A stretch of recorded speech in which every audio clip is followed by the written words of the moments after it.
डोंबिवलीमध्ये फेरीवाल्यांविरोधात शिवसेना रस्त्यावर आली आहे। फेरीवाल्यांना मारहाण केली आहे। अनधिकृत रिक्षावाल्यांविरोधातही आंदोलन छेडले।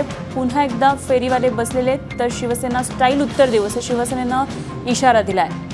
सध्या डोंबिवलीमध्ये फेरीवाल्यांविरोधात शिवसेना ही आक्रमक झालेली पाहायला मिळते। फेरीवाल्यांविरोधात शिवसेनेनं आक्रमक पाऊल उचलले आणि आपण बघतोय शिवसेनेच्या या रणरागिणी आता या मैदानात डोंबिवलीच्या उतरलेल्या आहेत। आणखी माहिती जाणून घेऊया आमचे प्रतिनिधी विशाल वैद्य सध्या आपल्या बरोबर आहेत। विशाल, डोंबिवलीमध्ये आता शिवसेना उतरली आहे रस्त्यावर। फेरीवाल्यांविरोधात बेकायदेशीर रिक्षावाल्यांविरोधात काय नेमकं होतंय?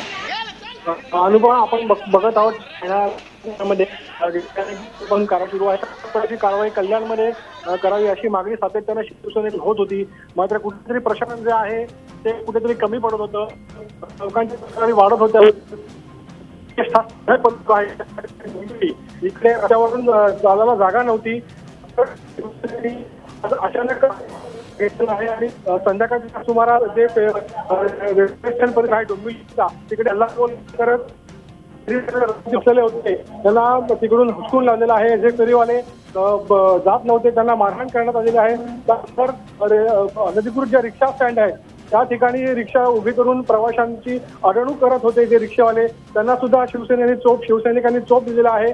पूर्ण स्टेशन परिसर मधुबन टॉकीज पासून ते बाजीप्रभू चौकापर्यंत पूर्ण शिवसैनिकांनी तिकडे अक्षरशः फेरीवाल्यांना धरून चोप दिलेला आहे। आणि आता जसं चित्र दिसत आहे सध्या तरी हा जो स्टेशन परिसर आहे तो सध्या तरी मोकळा इथे झालेला दिसत आहे। शिवसेनेने इशारा दिलेला आहे की जर का तुम्ही पुन्हा या रस्त्यांवरती अतिक्रमण करून बसलात तर मात्र रोज आम्ही तुम्हाला असाच प्रसाद देऊ, अशा प्रकारे एक इशारा जो आहे शिवसेनेने इथे दिलेला आहे।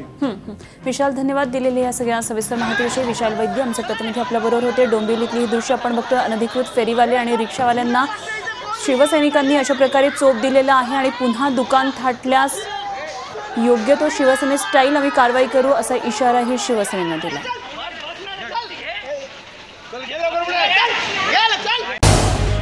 झी 24 तास रहा एक पाऊल पुढे।